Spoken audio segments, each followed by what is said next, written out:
Dream holiday পার্কে গিয়ে যদি আপনি বোট রাইড না করেন তাহলে তো পার্কের আসল সৌন্দর্যটাই আপনি মিস করে যাবেন। হ্যালো এভরিওয়ান, আসসালামু আলাইকুম। সবাই কেমন আছেন? আমি আলহামদুলিল্লাহ ভালো আছি। ঢাকা থেকে আসছি মোটামুটি 2 দিন হয়ে গেছে, কিন্তু ঢাকার স্মৃতিগুলো তো ভুলতে পারতেছি না।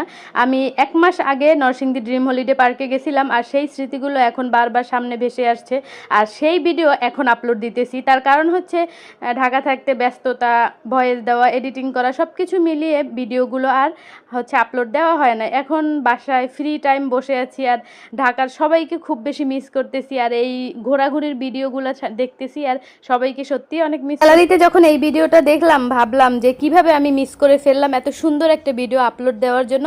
তাই তো এডিট করতে, ভয়েস দিতে বসে গেলাম। আসলে নরসিংদী ড্রিম হলিডে পার্কে যদি আপনি বোট রাইড না করেন তাহলে আপনি এর আসল সৌন্দর্যটাই দেখবেন না।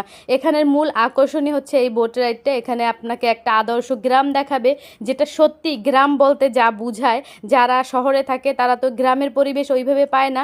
এখানে একদম পিওর একটা গ্রাম দেখতে পাবেন, তারপরে হাতি, অনেক কিছু দেখতে পাবেন। আর মূল আকর্ষণই হচ্ছে আপনি বোটে করে এই নদীটা এনজয় করবেন। এত সুন্দর নদীটা, আর এত বাতাস, আর এত সুন্দর। আমরা অনেকজন মানুষ ছিলাম, যার কারণে আমাদের কাছে তো আরও বেশি ভালো লাগছে।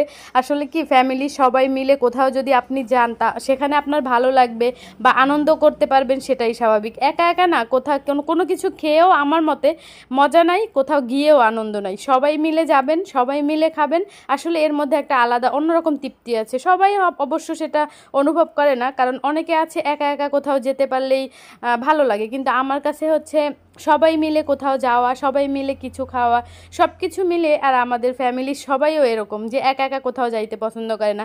আমরা 16-17 জন মানুষ মিলে গেছি, আসলে সময়গুলো যে কিভাবে কেটে গেছে একদম টেরই পাই না। আর আমার নরসিংদীর সব থেকে ইম্পর্টেন্ট, সুন্দর এবং অনুভবের বিষয়টাই হচ্ছিল এই বোট রাইডটা। আপনারা কারা কারা এই বোট রাইড করেছেন, নরসিংদী ড্রিম হলিডে পার্কে গেছেন, অবশ্যই কিন্তু আমাকে কমেন্ট করে জানাবেন। আর কে কোথা থেকে ভিডিওটা দেখছেন সেটাও জানাবেন। আসলে সময়টা খুব বেশি মিস করতেছি, মন চায় আবার ছো মেরে দৌড়ে যাই সবার কাছে, আবার ঘুরি সবার সাথে। আসলে চাইলেও তো আর সম্ভব না, কারণ আমরা মানুষ না, পাখির চেয়েও খারাপ। মানে পাখি তাও সন্ধ্যা শেষে নিড়ে ফেরে, কিন্তু আমরা আজ এক জায়গায় কাল এক জায়গায় এরকমই থাকি। হয়তো সবার সাথে অনেক সুন্দর সময় কাটিয়ে এসেছি, আবার কবে দেখা হবে জানি না, কিন্তু সময়গুলো, স্মৃতিগুলো হ্যাঁ আপলোড দিয়ে স্মৃতি হিসেবে রেখে দেওয়ার জন্যই ভিডিওগুলো করা। আসলে এখন দেখলে মনে হয় যে সত্যি ভিডিও দেখলেই না মনে পড়ে, মানে কোথায় কোথায় কেমন কেমন সময় কাটিয়েছি বা কেমন আনন্দ করেছি। সত্যি সবাইকে খুব বেশি মিস করতেছি। আর নরসিংদী ড্রিম হলিডে পার্কের এই ঝর্ণাটা এত সুন্দর, জানি না ক্যামেরায় কতটুকু বোঝা